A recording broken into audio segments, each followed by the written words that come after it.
हे मस्त लुसलुशीत दहीवडे पाहून असं वाटतंय ना की हे दहीवडे नेहमीप्रमाणे उडीद डाळीपासून बनवले आहेत.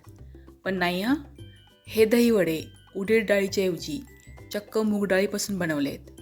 आता उन्हाळा सुरू झाला की थंडगार दहीवडे खायची इच्छा होते, पण बऱ्याच वेळा उडीद डाळ पचायला जड जाते. म्हणून आज मूग डाळीपासून एकदम कापसासारखे मऊ आणि पचायला हलके दहीवडे बनवणार आहोत. आणि अजून एक, उडीद डाळीचे दहीवडे बनवताना ना आपल्याला उडीद डाळ कमीत कमी 5 ते 6 तास भिजत ठेवावी लागते. पण मूग डाळ फक्त 2 तास भिजवून आपण हे दहीवडे बनवू शकतो. दहीवडे बनवण्यासाठी 1 वाटी मूग डाळ स्वच्छ धुवून घेतली आणि पाण्यामध्ये 2 तास भिजत ठेवली. 2 तासामध्ये मूग डाळ अगदी व्यवस्थित भिजते.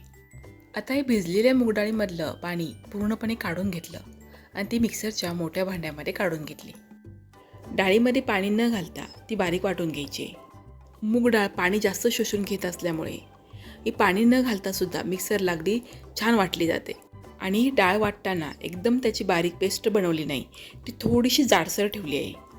आता एका खोलगट भांड्यामध्ये ही डाळ काढून घ्यायची आणि चमच्याने किंवा हाताने एकसारखी फेटून घ्यायची. आणि ही डाळ फेटताना एकाच दिशेने फेटत राहायची. कमीत कमी 5 ते 6 मिनटं ही डाळ फेटावी लागेल, म्हणजे डाळीचं मिश्रण छान हलकं झालं पाहिजे आणि त्याचा रंग थोडासा बदलला पाहिजे. आता तुम्ही बघू शकताय, सुरुवातीला जेव्हा डाळीचं मिश्रण आपण मिक्सरमधून काढलं तेव्हा त्याचा रंग हलकासा पिवळा होता. आता तो पांढरट झाला आहे आणि डाळीचं मिश्रण बघा किती छान हलकं झालं आहे.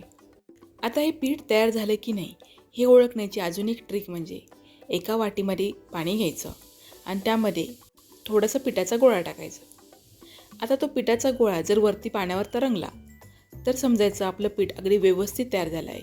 आता या डाळीच्या मिश्रणामध्ये 2 बारीक चिरलेली हिरवी मिरची, 1 चमचा किसलेलं आलं आणि चवीनुसार मीठ घातलं. आता हे सगळं पिठामध्ये छान मिसळून घेतलं आणि पुन्हा 1 ते 2 मिनिटांसाठी पीठ हलवून घेतलं. आता आपलं वडे बनवण्यासाठी पीठ तयार आहे. तर वडे तळण्यासाठी तेल गरम करायला ठेवायचं. पण त्यापूर्वी अजून एक काम करायचं. एका पसरट भांड्यामध्ये भांडं अर्धं होईल इतपत कोमट पाणी घ्यायचं आणि त्यामध्ये पाव चमचा मीठ आणि छोटा पाव चमचा हिंग मिसळायचा. पाणी खूप गरम किंवा खूप थंड घ्यायचं नाही, ते कोमटच असलं पाहिजे. आता वडे तळायला घेऊ. वडे तळण्यापूर्वी हात थोडा ओलसर करून घ्यायचा, म्हणजे वडे तेलामध्ये पटकन सुटतात, हाताला चिकटत नाहीत. आता या डाळीच्या मिश्रणाचा छोटासा भाग हातावर घेऊन तेलामध्ये सोडायचे. वडे तेलात सोडण्यापूर्वी तेल मध्यम गरम करायचं आणि गॅसही मध्यम ठेवायचा. आणि कढईमध्ये मावतील एवढे वडे आपण एकावेळी तळून घेऊ शकतो. वडे तेलात सोडल्यानंतर त्याला लगेच झारा लावायचा नाही किंवा ते लगेच परतायचा प्रयत्न करायचा नाही. फक्त झाऱ्याने तेल हलवायचं. पण वड्याचं पीठ आहे ते एकदम छान फेटून घेतलं होतं, त्यामुळे ते पीठ एकदम हलकं झालं होतं. आणि पीठ हलकं असल्यामुळे वडेही छान हलके होतात आणि ते जसे एका बाजूने भाजतील तसे ते आपोआप दुसऱ्या बाजूने पलटले जातात. ह्या वड्यांना सगळ्या बाजूनी छान एकसारखा रंग आला, ते छान एकसारखे भाजले गेले की ते काढून घ्यायचे. त्यातलं तेल पूर्ण नितळून घ्यायचं आणि मग हे वडे आपण जे कोमट पाणी केलं आहे, ज्यामध्ये आपण मीठ आणि हिंग मिसळलं आहे, त्या पाण्यामध्ये घालायचे. आता असेच बाकीची वडेही तळून घेऊ. आता मी तळून घेतलेले सगळे वडे ह्या कोमट पाण्यामध्ये घातले आहेत आणि पाणी इतपत हवं की सगळे वडे अगदी व्यवस्थित बुडले पाहिजेत.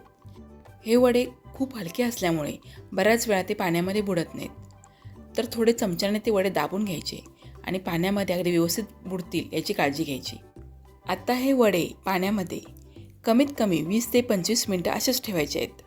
वडे पाण्यामध्ये छान मुरत आहेत तोपर्यंत आपण पुढची तयारी करून घेऊ. इथे मी एक मोठी वाटी फेटलेलं दही घेतलं आहे. आता या फेटलेल्या दह्यामध्ये 1 मोठा चमचा पिठी साखर आणि पाव चमचा मीठ घातलं आहे. आता दही किती आंबट आहे किंवा आपल्याला कितपत गोड दही हवं आहे याप्रमाणे साखर कमी जास्त करू शकतो. हे दही तयार झाल्यानंतर फ्रीजमध्ये ठेवून द्यायचं आणि जेव्हा आपण दही वडे सर्व करणार आहोत तेव्हा हे फ्रीजमधून काढायचं. दही वड्यासाठी दह्याबरोबरच चटपटीत चिंचेची चटणी आणि हिरवी चटणीसुद्धा लागणार आहे. वडे पाण्यामध्ये भिजत ठेवून अर्धा तास झाला आहे आणि बघा वड्यांचा आकार पहिल्यापेक्षा मोठा झाला आहे. आता इथे मी एक वडा कापून दाखवते, म्हणजे लक्षात येईल की हे वडे आतून किती मऊ झाले आहेत. हे वडे एकदम छान मऊ आणि जाळीदार झाले आहेत. छान कापसापेक्षा मऊ असे वडे तयार झाले आहेत. आता ते कसे खायचे ते पाहू.